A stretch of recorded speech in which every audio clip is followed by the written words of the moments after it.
La salute è un diritto di tutti, giovani, anziani, uomini, donne, benestanti e senza tetto. Già, senza tetto. Un concetto che oggi viene rilanciato da Giacomo Possamai, che porta questa battaglia di civiltà in una regione all'avanguardia come il Veneto. Tutti hanno bisogno di un medico di base, tutti lo diamo per scontato, ma non tutti, purtroppo, ce l'hanno. Questo è un tema grandissimo, perché? Perché oggi ci sono sempre più persone, anche cittadini italiani, che si ritrovano senza lavoro, che si ritrovano magari ad avere un'impresa che è fallita e quindi si ritrovano senza una casa e si ritrovano per strada. Queste persone in alcuni comuni ottengono una via fittizia e quindi un'assegnazione poi di un medico di base, ma ce ne sono tanti che sfuggono a queste maglie e che quindi restano senza un medico. Provate a pensare che cosa significa. Significa che ogni volta che stanno male devono andare al pronto soccorso e soprattutto che si interviene spessissimo troppo tardi.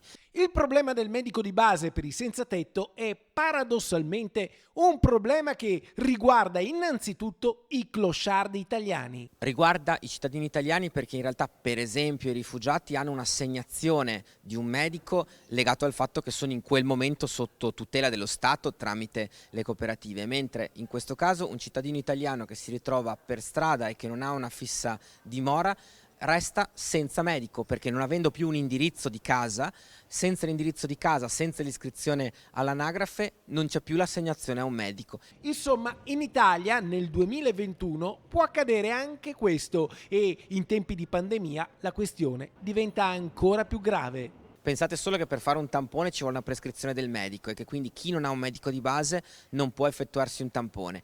Capiamo anche nella gestione della pandemia quanto questo sia importante. Medici di base per i senza tetto, una battaglia che ci sentiamo di sposare. La stessa Costituzione italiana, al primo comma dell'articolo 32, lo dice chiaramente. La Repubblica tutela la salute come fondamentale diritto dell'individuo e interesse della collettività e garantisce cure gratuite agli indigenti.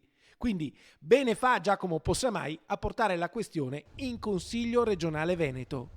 È una proposta di legge regionale, in Emilia-Romagna è già stata approvata all'unanimità da tutto il Consiglio regionale, maggioranza e opposizione insieme, e il nostro auspicio è che la stessa cosa avvenga anche in Veneto.